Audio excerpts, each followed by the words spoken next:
Help me, sis." My niece, Jenny, was about to burst into tears as she handed me something. It was just a picture of my brother, her father, with his colleagues at a bar. "What's wrong, Jenny? Why the sudden distress? What are you two doing over there?" As I was about to ask, my stern-faced sister-in-law interrupted us. "I've been looking for you, Jenny. Come with me," she said, swiftly whisking Jenny away.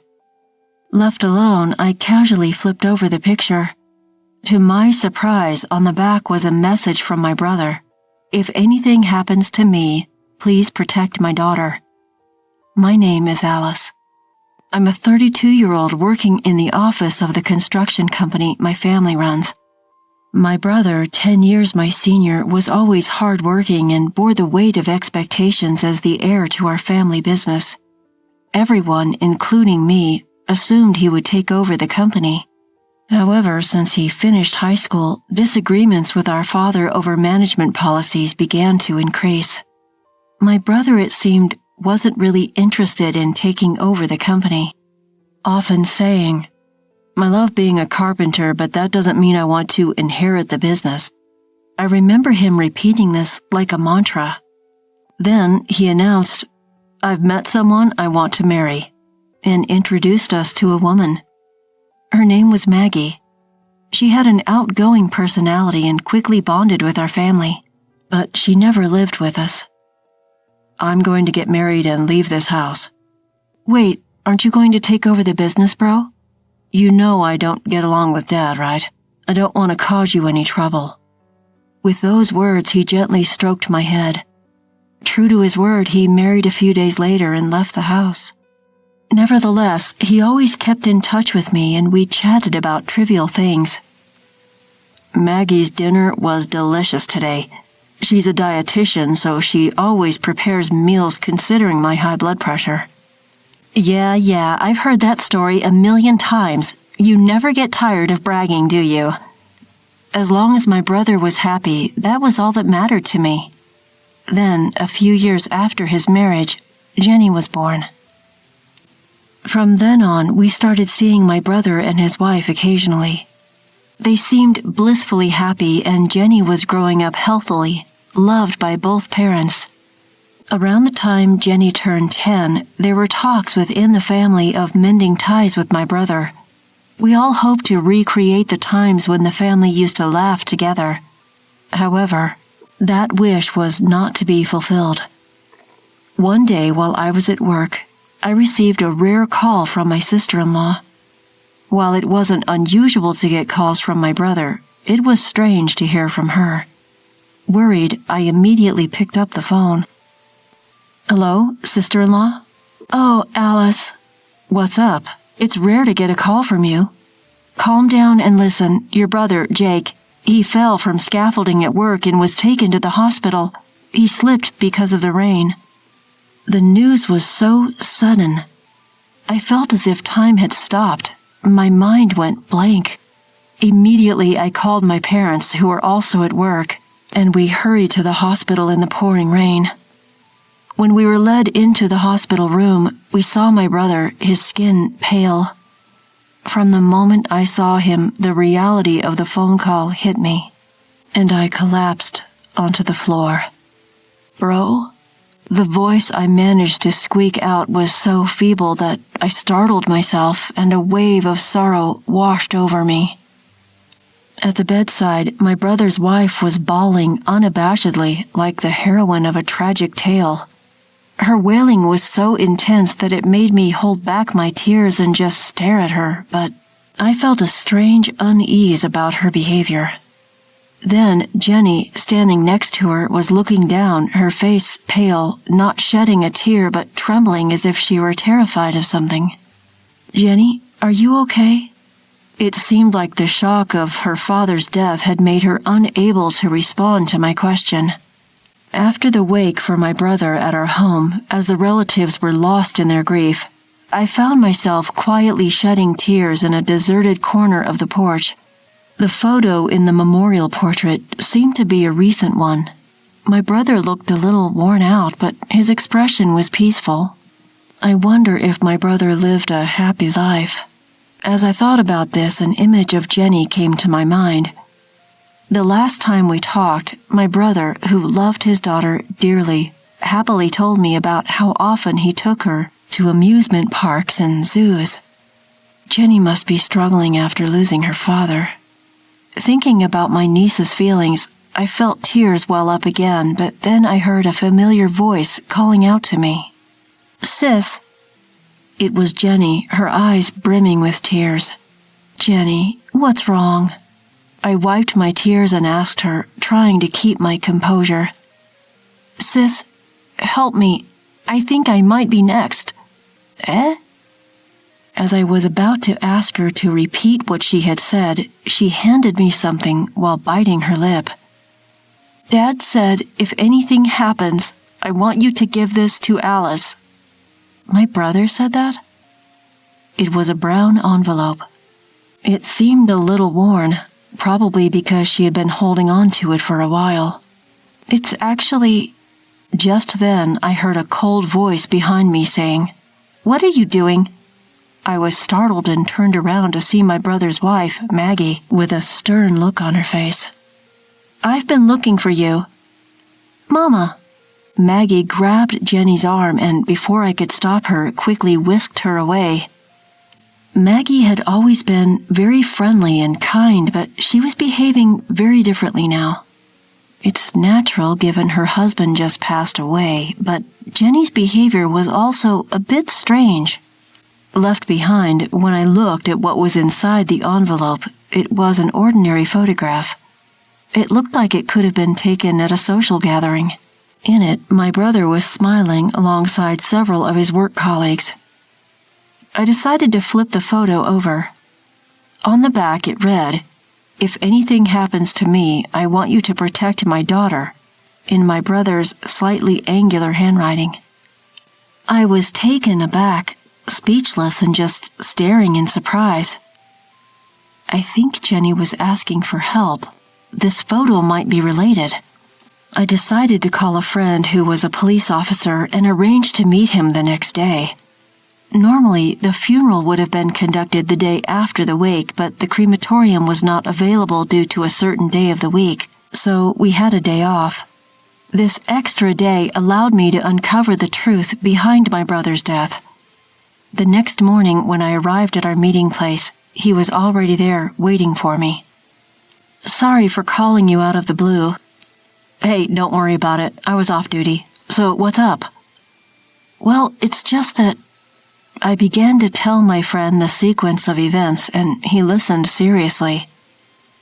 From a cop's perspective, we can't act on this with just the evidence we have." "I see. I'm sorry I can't be of more help, but remember, I'm always here to lend an ear if you need it." "Yeah, thanks. Just talking about it helps me sort things out." Even after parting ways with my friend, I was still pondering over the photo that Jenny had handed me. No matter how many times I looked at it, the meaning of this photo and my brother's message remained a mystery. What else can I do to find a clue I don't understand from this message alone? I might learn something if I ask Jenny directly, but I feel like my sister-in-law might interfere again. Just then, an idea popped into my head. Maybe I can find something if I look at my brother's belongings. Unable to stay still, I quickly went to my sister-in-law's house. "I'm sorry for bothering you when you're busy. I'm just worried about you and Jenny. Thank you for coming all the way. Jenny is in her room, but let's leave her be for now. She's feeling down since her father passed away." As she said that, she invited me into the living room.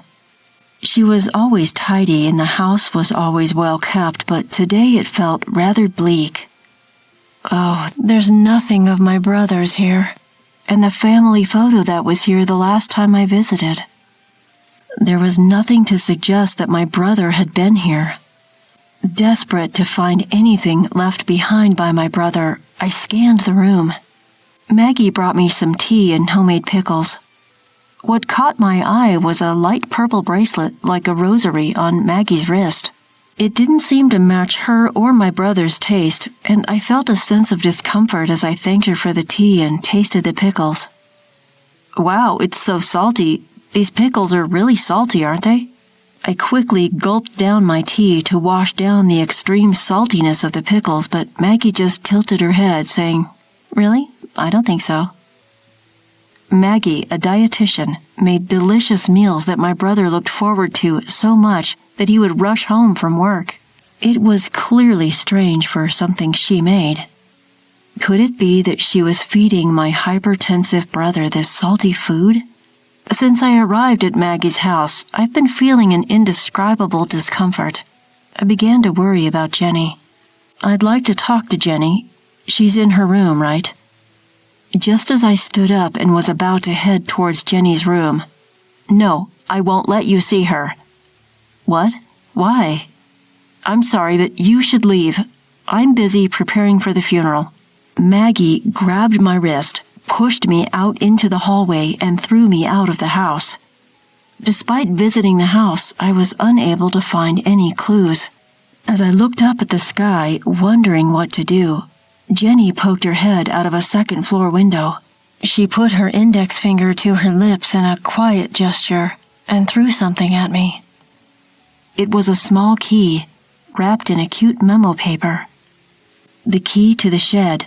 Hide it under the potted plant after you use it," the note read.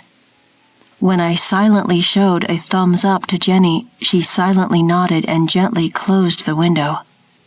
I went to the backyard to avoid my sister-in-law and used the key I received to open the shed. Inside, it was packed with my brother's belongings. Among them, I found a diary. Jake was a diligent person and had been recording his daily events in a diary since he lived at home. There was something unbelievable written in there. The seasoning of the food had become heavy, and even when he pointed it out, she said, "Leave it to me, I'm a dietitian." And he couldn't get her to take it seriously. His health had been declining recently. Furthermore, the reason why Jake left that photo was also recorded. I'll never forgive this.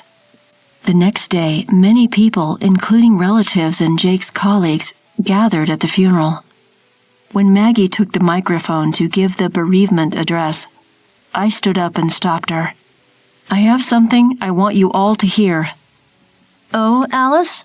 What's wrong?" Ignoring Maggie, who was surprised by my sudden action, I stepped out in front of the family. Jake's death wasn't an accident.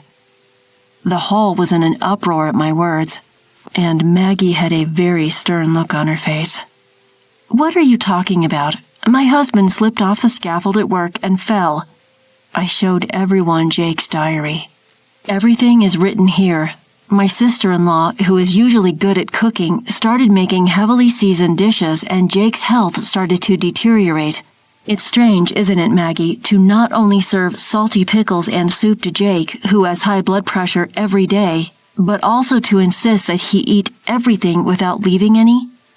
"I don't know anything about that. I was careful with his meals every day." Ignoring Maggie, who seemed to be playing innocent, I pulled out another piece of evidence. "This is a photo that Jake left for me. At first, I didn't know what it meant, but when I visited your house yesterday, I understood. The person in this photo is wearing a bracelet that matches the light purple bead bracelet you are wearing." As I pointed to a certain person, everyone's gaze was instantly drawn there. "Mr. Johnson, you and Maggie were having an affair, weren't you? Even though you were a colleague whom Jake trusted the most, why did you do such a thing?" As the hall began to stir, Maggie glared at me with a stern expression, and the man looked pale and nervous. Mr. Johnson was a familiar face to me as well. He had been a good friend of Jake's since Jake graduated from high school and started working, and he had visited our house many times. His wrist, wiping the sweat from his forehead, revealed the same bracelet as Maggie's. I'm sure Jake was struggling a lot, knowing that the colleague he trusted was his wife's affair partner, and that he might even be targeted for his life. That's why he couldn't tell me directly, and leaving this photo was all he could do. As I spoke to Mr. Johnson, choking back tears, he broke down crying and held his head. What? A diary and a bracelet can't be evidence of an affair or killing my husband. Maggie started to get defensive. But I was prepared for that, so I continued with the diary. There's more evidence. Jake checked your phone, Maggie, and saw your emails with him. It seems it was written. Jake is in the way for us to be together. Let's get rid of him somehow. That's a lie. Is it a lie? We can easily find out by investigating, right? At first, it seems you thought of taking advantage of my brother's high blood pressure to kill him through his meals, but that would take too long. So, driven by your desire to get married as soon as possible, you approached Mr. Johnson to eliminate my brother in a workplace accident, didn't you? You planned to push him from a high place on a rainy day, and if anyone asked, you'd just say he slipped. I never said that. He's the one who suggested it. Maggie began to point at Mr. Johnson, trying to shift the blame onto him. The man shook his head frantically, denying it. Mr. Johnson, it was raining on the day my brother died, wasn't it? Mr. Johnson gave a small nod. Normally, work would be stopped on a rainy day, so why wasn't it? It was just a drizzle and we had a deadline, so he suggested we should continue with the work, so I thought it was an opportunity. My brother thought of you as his best friend and trusted you until the end, you know? The moment someone gulped, he bowed deeply towards Jenny, Jake's only daughter. I was led astray by her and I did something terrible. I'm truly sorry. As Mr. Johnson continued to apologize while crying, Jenny looked at him with sad eyes. Maggie was still shouting, I don't know anything about it. I'm not guilty. Even at this point, you'll submit the incriminating emails to the police, right? When Mr. Johnson offered his phone, it seemed she finally gave up. Then, a police officer friend who had come to my brother's funeral arrested the two of them and took them away. It was a relief to see them finally apprehended. After that, Maggie and Mr. Johnson received long prison sentences. Thanks to the lawyer I hired, Jenny was able to receive $100,000 from a system called Victims' Compensation Program, which is designed to help the bereaved families of victims recover a peaceful life as soon as possible. Jenny was in shock from the incident and lost her spirits for a while, but I adopted her as my child and she has started to show more smiles. I decided to pour a lot of love into this child, in place of my brother. Are you keeping livestock in this house? This must be feed for livestock, right? You weren't seriously thinking of feeding this to Billy, were you? Unbelievable.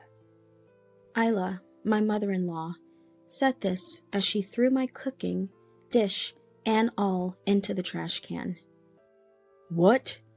Your family can't possibly be my family. The only family I have is Mommy. How long are you going to keep saying such stupid things? While we're at it, let me say this. The value of my mommy in your family is completely different, isn't it? I think anyone can see that. My head, which had been filled with anger until a moment ago, had now completely cooled down. I truly despised my husband, William, who insulted my family and laughed loudly. Mommy is moving in next month. Clean out your room.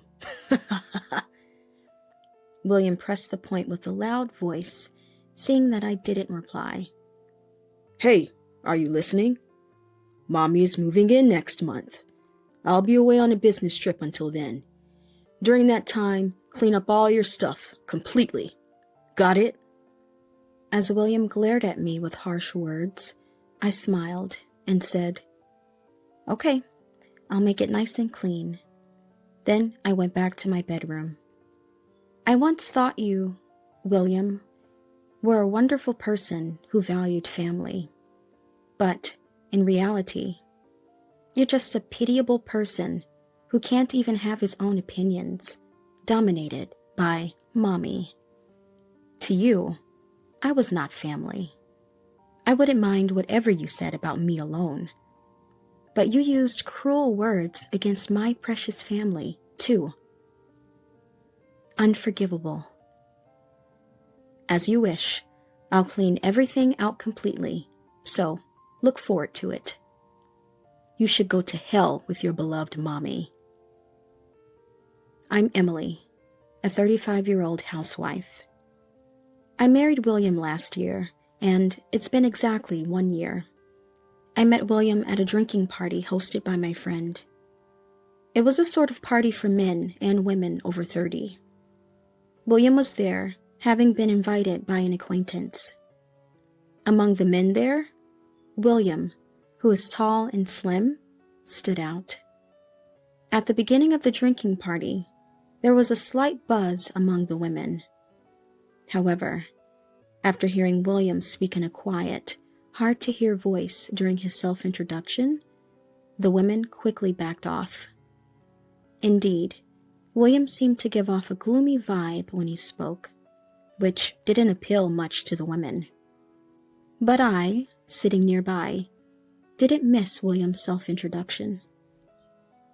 The most important thing to me is family. William indeed said that. My heart was moved by his words, and I found an opportunity to talk to him. I also believe family is the most important thing. We're the same in that regard. At that moment, I felt like William's eyes sparkled behind his glasses.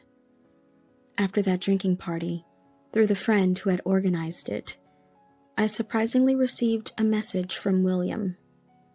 After several dates and finding that we got along well, we started dating. William, who was quiet at the drinking party, usually turned out to be quite talkative. Most of what William talked about was his family, mainly his mother. I really respect my mother. She gave birth to me and raised me. I'm just grateful. She's the most important person to me. Saying this, I found William, who cherished his family, to be endearing. Just like William, my family is also the most important and irreplaceable thing to me. I have a father, a mother, and a much younger brother who was in college. There were times when my father's business didn't go well, and we fell into poverty. But no matter what, we always supported each other with smiles. Because of those experiences, I'm convinced that our family is bound by a strong bond. Currently, all my family members except me are overseas due to my father's work. I stayed in America because of my job. If I hadn't married, I might have moved overseas eventually. But then, I met William. Feeling that William, who also cherishes his family, could live together with me, I felt hopeful. My mother said she thinks I could be happy living with you, Emily. So, let's get married. And so, a year ago, William and I got married. After a year of marriage to William, there are several things I've come to realize that I didn't know before. The first thing is about William's personality. Hey, Emily, my favorite shirt isn't in the closet. Make sure you take care of it. William, who was thought to be quiet due to a soft voice when we first met, turned out to be quite self-centered. Moreover, the name he used to sweetly call me, Honey, changed to Emily the day after we got married. I was honestly surprised at first, but I didn't particularly mind, thinking it meant we had become closer. More than that, I wish he would spare me the irrational yelling. If you're looking for that shirt, you told me yesterday to take it to the cleaners, so I dropped it off today. It'll be ready tomorrow. To my words, William visibly became angry. If I told you yesterday, you should have taken it out yesterday. Then I could have worn it today. Think before you act. My mommy would never make such a mistake. Saying this, William left the house. A mistake? It was natural to take it to the cleaners today after being told last night. No matter how much I try to argue, my reasoning doesn't reach William. And in the end, Mommy always comes into the conversation. Another thing I've learned after getting married is William truly does place family first. Cherishing family is good, and I too hold my family dear. It's because of this shared belief that William and I got married. However, it seems William's vector on this is a little different. William's mother, Isla, dotes on William excessively. And in return, William does whatever Isla says. I've met her several times, such as during our marriage introduction, and remember being bombarded with questions about money, like, "What's your annual income? What does your family do?" Fortunately, I have been working at the same company for many years and have a decent amount of savings and salary. I somewhat understand that this was a point in favor of allowing the marriage. Even so, I thought it was natural for a parent to worry about their child, so I let it pass. When we decided to get married, since I had been living in a relatively large house with my family, William moved into my house, and that's how our new life started. While discussing how to arrange the rooms, William said with a laugh, We're not planning on having kids, so let's have separate bedrooms. Mommy said kids are noisy and a lot of trouble. She doesn't want me to go through that hardship because she's kind. Plus, she said it would be hell if the kid ended up looking like you." The thought of our decision about children being influenced by his mother-in-law's opinion made me dizzy. At that time, I thought that eventually William would want children, so I went along with it. However, an off-putting incident occurred later. One day, Isla announced she would be staying overnight at our place. She had visited our home many times before, but always returned to her own home at night. This was the first overnight stay. William was delighted to host Isla, and I hurriedly prepared the guest room. But William said, "It's okay. Mommy will sleep in my room." I didn't understand what he meant by "it's okay," and when I tried to prepare a guest bed in William's room, he refused. To my shock, when I went to wake them up in William's room the next day, they were sleeping together in the same bed. It's fine for a parent and child to be close, but sleeping in the same bed seemed a bit too much. I felt like I had seen something I shouldn't have, and quietly left William's room. After that incident, I was completely turned off and realized I would no longer share a bedroom with William. Another thing I learned after getting married was William's view on money. Perhaps due to Isla's influence, William believes all the money he earns should be spent on himself. Therefore, he contributes no money to the household. I've asked William multiple times to contribute to living expenses, but he ended the conversation with, "Mommy said the money I earn is mine, right? By the way, the money you earn is also mine since you're my wife, so it's only natural. So shouldn't you be the one to cover living expenses?" So William never contributes financially to our household and keeps buying expensive bicycles, claiming them as his hobby. He even built a shed in the garden without consulting me to store these bicycles. Every day, when I see that shed in the garden, I'm filled with indescribable feelings. With Isla coming over so often, is your father-in-law okay with it? One day, I finally asked Isla, given how frequently she visited our home. That man is on a solo assignment in the countryside. As long as he sends money every month, there's no problem at all. I felt sorry for the father-in-law who's working away from home. William, for all his talk of valuing family, seemed to only truly care about his mother, Isla. Today, Isla is at our house again, enjoying the meal she prepared. Of course, I also prepared a meal. But Isla threw it all away. "Are you keeping livestock in this house? This must be feed for livestock, right? You weren't seriously thinking of feeding this to Billy, were you? Unbelievable." Saying that, she threw the dish into the trash can. Ignoring me, stunned, Isla started cooking. Without a word, she cut meat with a knife and then used the same knife to cut fruit. Chills ran down my spine. "What are you looking at? It's creepy. There's nothing for you, so figure something out yourself." Of course, I was secretly relieved. Seeing William enjoy Isla's carelessly prepared meal, I felt anxious about our future. This is how Isla frequently came and went from our house, harassing me, and then leaving doted on by William. Ever since I saw the two of them sleeping in the same bed, I have been finding excuses to refuse Isla's overnight stays. It was too disturbing for me to accept. Perhaps because of that, Isla's visits to our home became more frequent.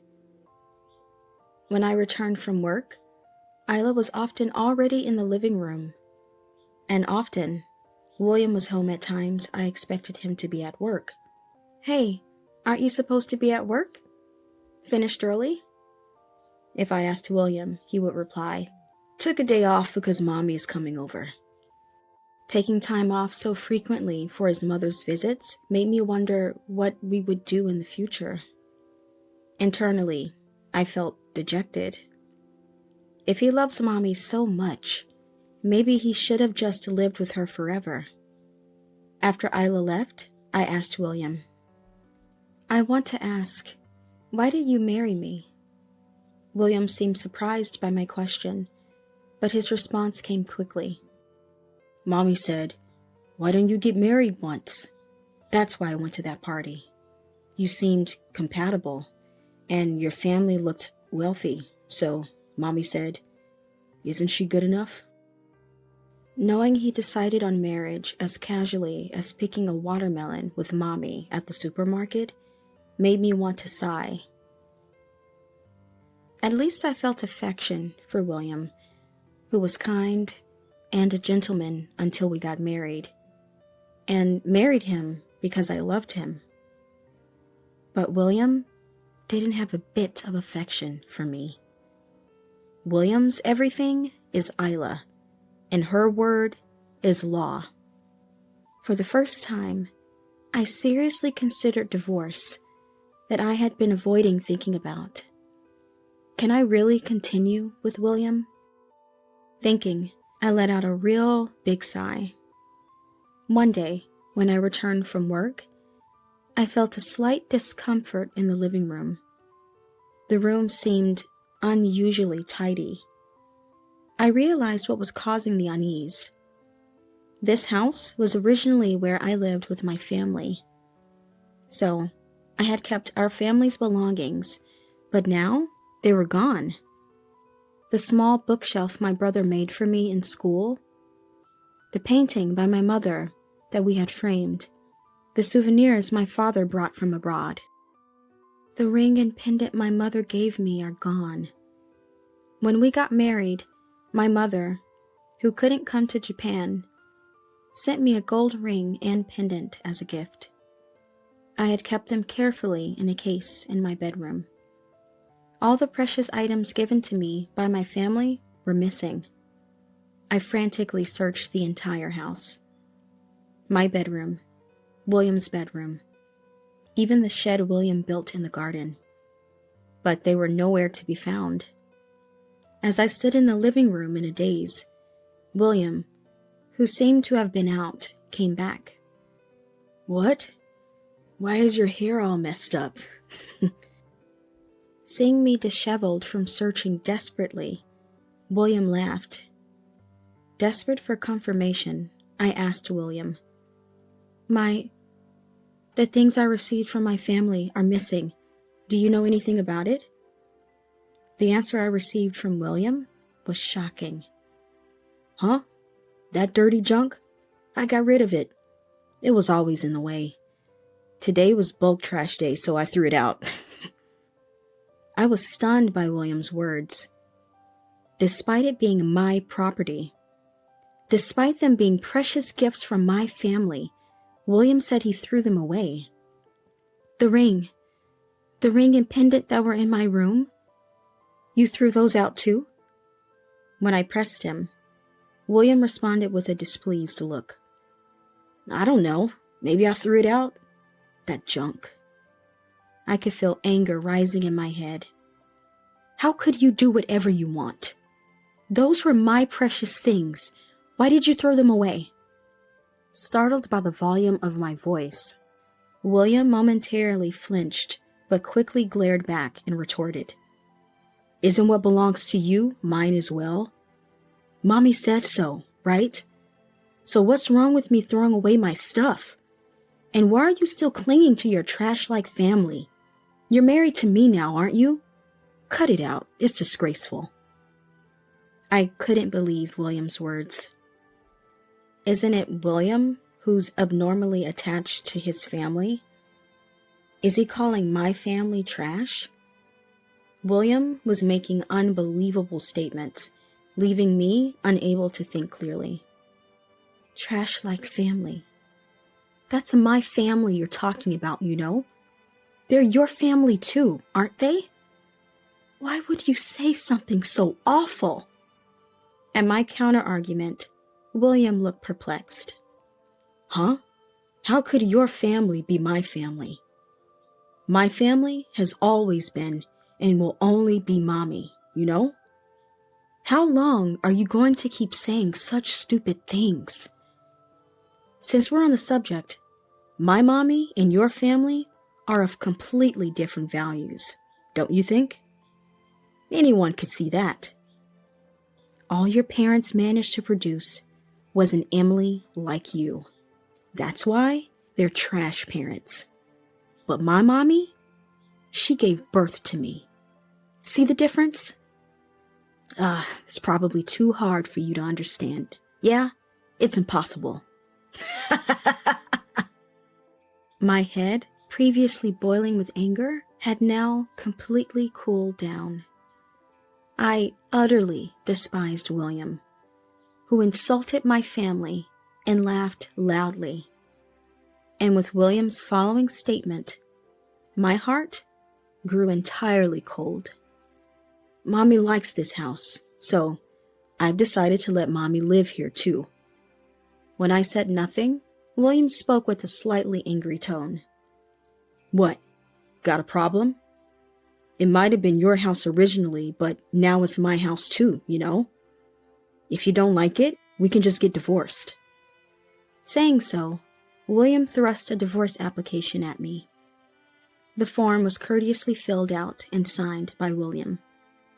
This must have been Mommy's instruction. Did he think this would make me compliant? I couldn't even sigh anymore. Mommy is moving in next month. Clean out your room. To my silence, William emphasized loudly. Hey, are you listening? Mommy is moving in next month. I'll be away on a business trip until then. During that time, clean up all your stuff. Completely. Got it? In my head, I thought, what a loud voice. As if his hard-to-hear self-introduction when we first met was a lie. Facing William's glare, I smiled and said, Okay, I'll make it nice and clean. Then, I went back to my bedroom. Returning to my room, I immediately started packing. Although my anger towards William hadn't subsided, receiving the divorce papers was convenient. I paused my packing to make a phone call. After making a couple of calls, my spirits began to lift. I once thought William was a wonderful person who valued family, but in reality, He was just a severe mama's boy who only loved mommy. It's good to cherish your mother. But you were too severe. Being dominated by mommy to this extent and not having your own opinions as an adult, I can't help but feel sorry for you. I tried to love your mommy too, but it was impossible. I'm sorry, but I can't and won't fit into the world you and mommy have. To you, I was never family. I wouldn't care what you said about me alone. But you used terrible words against my precious family too. Unforgivable. As you wished, I'll clean everything out completely, so look forward to it. You should go to hell with your beloved mommy. That day, my mobile phone's ringtone echoed from the morning. The screen displayed William. It must be William returning from what he calls a business trip.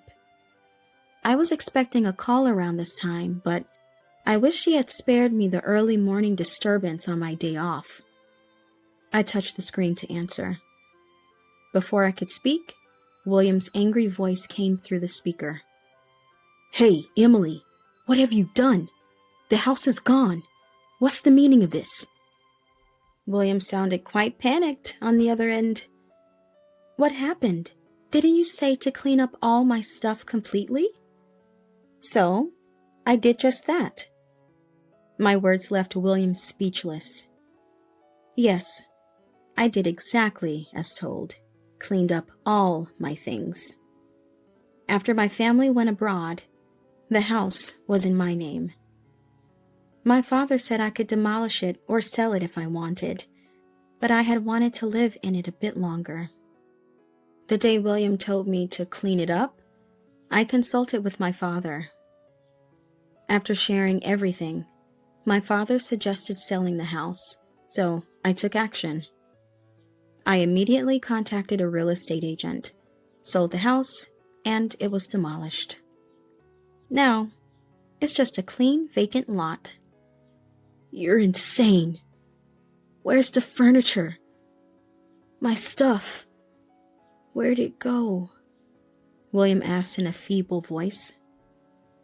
What happened to his earlier bluster? Not just the house, but the furniture and household goods were all mine from before I was married, so I got rid of those too. Oh, your belongings are all in that shed you're so proud of. When selling the land, I left just a small space of about 2 tatami mats in the corner of the garden. That's because it housed what William spent his money on, a shed for William's valuables. Expensive-looking bicycles and a few other items were crammed into that shed. William's stunned reaction was palpable over the phone. Then Isla's voice chimed in. Emily, what is this? Where's Billy's house gone? I've brought the moving truck with all the stuff. What are we supposed to do now? Say something! After everything, they've always decided everything selfishly, so they should figure this out themselves. That's what I thought as I listened to Isla's tirade. You know, Billy is your husband, isn't he? What's with that attitude? I'm the mother of your husband. A wife should just quietly listen to her husband and mother-in-law. Such an unreasonable accusation. What do they think the role of a wife is? I'm glad I acted before my dignity as a person was stripped away. With all due respect, Isla, I am no longer a wife. I informed Isla that William had thrust a divorce application at me, and that I had recorded the conversation when he did, using a voice recorder. Since William's verbal abuse worsened after we got married, I had started carrying a voice recorder. The divorce application he had pushed at me was already signed, so I just added my signature and submitted it to the office. So, you and I are now complete strangers. The phone went silent. Just when I thought it was over, Isla's loud voice erupted again. Then you should give me money through the distribution of property. The house and the household items were marital property, weren't they? Since it has to be divided between Billy and me, give me the money. I took a deep breath and explained to Isla.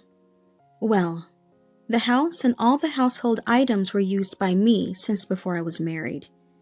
William is aware of this, and William has never contributed financially to the house since we got married. So, there's no marital property to speak of. Oh, that shed over there was built with William's own money. Technically, that would be subject to distribution of property, but I don't need it. From the other end of the phone, I could hear Isla's voice in disbelief. Is that all? Indeed. That's all there was. In 1 year of marriage, that's all we had managed to accumulate. And it was something only William wanted, not something I needed. The irony of the situation almost made me laugh. What was this marriage period for?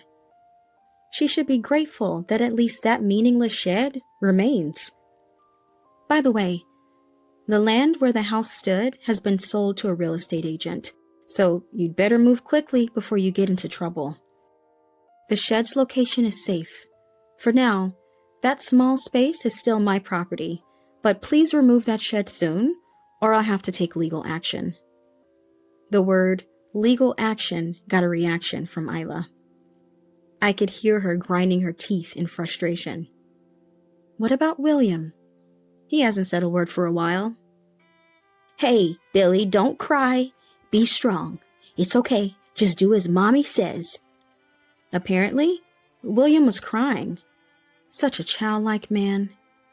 His boyishness once seemed charming, but now, he's just a pitiable mama's boy.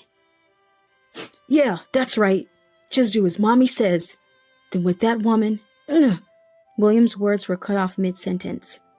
Probably Isla covered his mouth with her hand, because it was inconvenient for me to hear. But it's too late. I've meticulously gathered evidence, so rest assured. So, where are you now? We're coming over, so tell us where. I refused Isla's demand. It took me a bit of effort to find a temporary home for myself. There's no way I would tell them that easily. We're strangers now, so I don't think we'll ever meet again. Oh, and you'll be hearing from my lawyer soon, so please deal with that. In my hand were several photos. They showed William, Isla, and an unknown woman. These were taken during the period William claimed to be on a business trip. A friend who organized the drinking party where William and I met happened to see the three of them on vacation. The photos captured moments of William and the woman entering a room alone and leaving together in the morning. Why? How did it get out? A faint voice from William reached me. He still had the energy to speak, which was surprising. The friend said that after we got married, he continued to host parties regularly. Recently, to his surprise, William started attending again and hit it off with the woman, returning home with her. The woman seen on vacation was undoubtedly the same woman. But Mommy said a man has to have an affair at least once. She said since this woman is prettier, I should have a child with her instead. I was shocked by William's outrageous statement. Again, Mommy's orders. But adultery is adultery. Whether it's Mommy's orders or not, I won't be lenient. Whatever you say, I look forward to the compensation in the divorce trial. The identity of the woman is known through a friend, so I'll be claiming compensation from her as well. Since you have no fixed address, a formal notice will be sent to your company. Thank you. As I said that, William's crying voice came through the phone. I could even hear Isla's comforting, there, which almost made me nauseous. I wanted to hang up, but there was one more important thing to discuss.